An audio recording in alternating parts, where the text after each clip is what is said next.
most accurate local forecast starts now with meteorologist Dan Tomaso. Welcome back, everyone. I always kind of get a little chuckle there out of the opening scene showing the snow falling.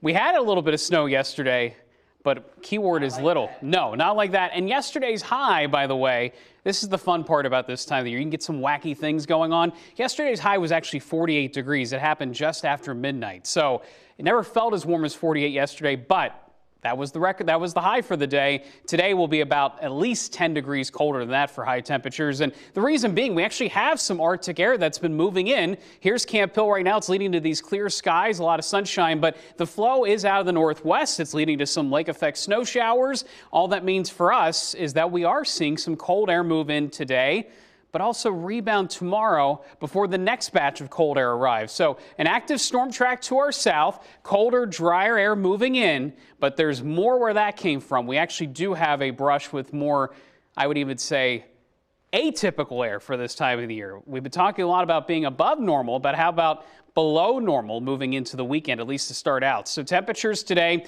will top out middle to upper 30s. That's about all. Tonight we go back into the 20s. I think we stay in the 20s through tomorrow morning, but then rebound closer to 40 for the afternoon. So the forecast is pretty simple. We get more clouds as the night goes on into tomorrow morning. It will be somewhat cloudy to start out Groundhog Day. So perhaps, does that lead to a shadow? Does it not lead to a shadow? All the lights from television being on Punxsutawney Phil?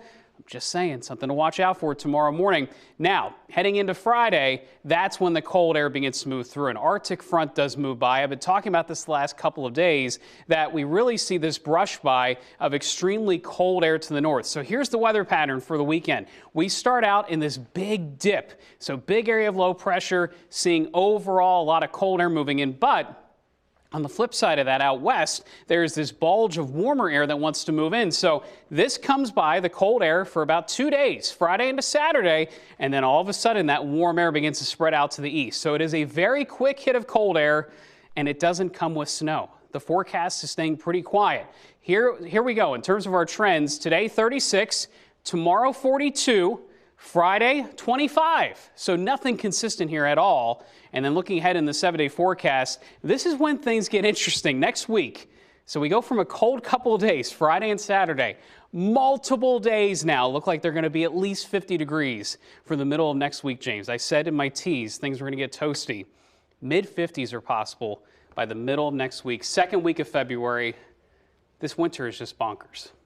I know, but in a good way for me. I would say for many, I think it's a good way. I think so too. I mean, 50 degrees, like in February? It's like a false spring. Yeah. Don't get used to it, but at least for a couple of days, it's going to be nice. Because I always know there's always something in store. Like, that's right. Something can always happen. So we could always sneak in some snow at some point. Exactly. So we will just enjoy it while we have it.